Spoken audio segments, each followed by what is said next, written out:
अस्सलाम वालेकुम। कैसे हैं दोस्तों? ठीक हैं दोस्तों। आज जो हम आपसे डिस्कस करने के लिए जा रहे हैं वो एक्सेल के दो फंक्शन हैं, दो फार्मूलाज हैं जिनको हम आपके साथ डिस्कस करेंगे।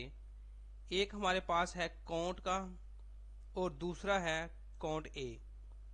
आज हमने ये देखना है कि काउंट ए का क्या मकसद होता है और काउंट के फार्मूले का क्या मकसद है। हम दोनों को लहदा क्यों यूज़ करते हैं, एक ही जो है फार्मूला हम यूज़ क्यों नहीं कर सकते। तो सबसे पहले हम चलते हैं काउंट के फार्मूले की तरफ और देखते हैं कि इसको हम किस तरीके के साथ इस्तेमाल करते हैं और इसका मकसद क्या है।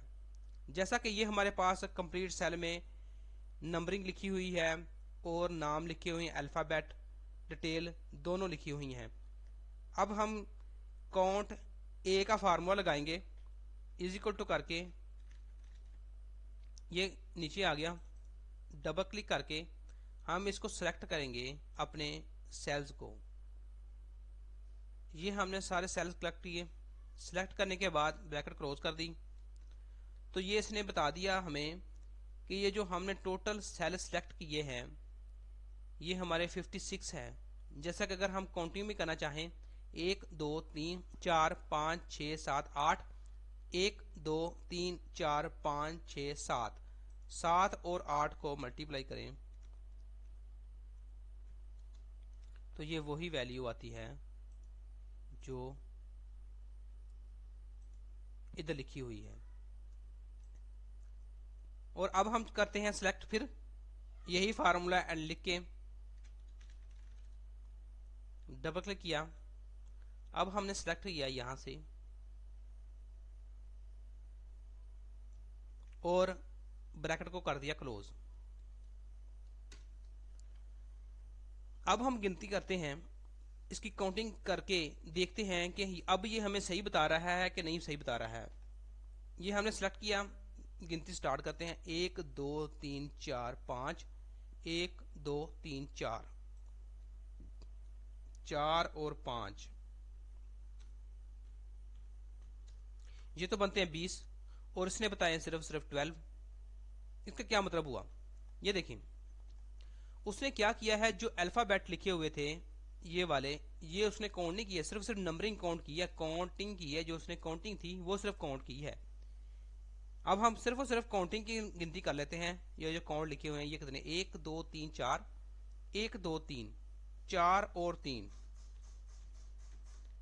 ये 12 हो गए। अब इसका मकसद क्या हुआ कि इसने सिर्फ और सिर्फ काउंट ने सिर्फ काउंटिंग वाली करनी है, ना कि इसने जो अल्फाबेट हैं उसको ऐड करना है। तो इसका मतलब ये हुआ कि ये जो हमारे काउंट का फार्मूला है ये सिर्फ और सिर्फ हमारी काउंटिंग करता है, ना कि अल्फाबेट को ऐड करता है। ये तो आपको अब क्लियर हो गया होगा हमारा काउंट का। अब काउंट ए की तरफ चलते हैं। काउंट ए को हमने क्या किया, इजिकल टू करने के बाद अब हमने काउंट ए के फार्मूले के ऊपर क्लिक किया। क्लिक करने के बाद अब हमने सेलेक्ट किया सिर्फ और सिर्फ इसको, ये हम सेलेक्ट कर लेते थे। क्लोज किया, ये हमारे पास टोटल 9 आ गया। 1 2 3 और 1 2 3 9 आ गया, ये तो हमें पता चल गया। अब हम नेक्स्ट करते हैं इजिकल टू काउंट ए। अब हमने सेलेक्ट कर लिया इनको, बल्कि हम इनको भी सेलेक्ट करते साथ और ब्रैकेट को करते हैं क्लोज। ये उसने दे दिया 45।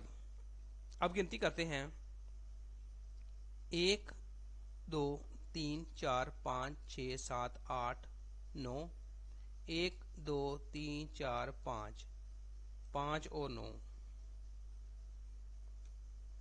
5 9, ये देखें ये तो उसने 45 दे दिए।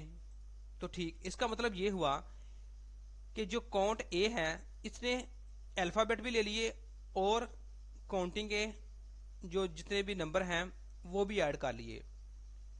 अब इसका मकसद ये हुआ कि काउंट ए हम उस वक्त फार्मूला इस्तेमाल करते हैं जब हमें टोटल सेल जिसमें अल्फ़ाबेट भी लिखा हो और काउंटिंग भी लिखी हो, टोटल के सेल काउंटिंग करने हो कि इससे कितने बनते हैं, तो फिर हम काउंट ए का फार्मूला इस्तेमाल करेंगे। अगर हमने सिर्फ और सिर्फ ये चाहिए हो कि इसमें अल्फ़ाबेट के कितने हैं या अल्फ़ाबेट के कितने हैं या अल्फ़ाबेट और दोनों कितने हैं, तो हम क्या करेंगे, उसमें हम काउंट ए का फार्मूला इस्तेमाल करेंगे। इसमें हम टोटल वैल्यू अगर ले लें यहां से लेके यहां तक, तो वो हमें टोटल वैल्यू बताएगा इन सेल में। जो टोटल वैल्यू हम यहां से लेके यहां तक काउंट कर लेंगे वो हमें यहां से लेके यहां तक टोटल सेल बता देगा कि ये हमारे पास कितने सेल हैं, विद आउट जो है एनी, जो माइनस करने के बावजूद वो हमें बता देगा कि ये कितने सेल बनते हैं। तो ये आपको उम्मीद है क्लियर हो गया होगा कि काउंट और काउंट ए का जो फार्मूला है वो किस लिए इस्तेमाल किया जाता है। मिलते हैं नेक्स्ट वीडियो में, उस वक्त के लिए इजाज़त दीजिए। टिल देन टेक केयर, अल्लाह हाफिज़।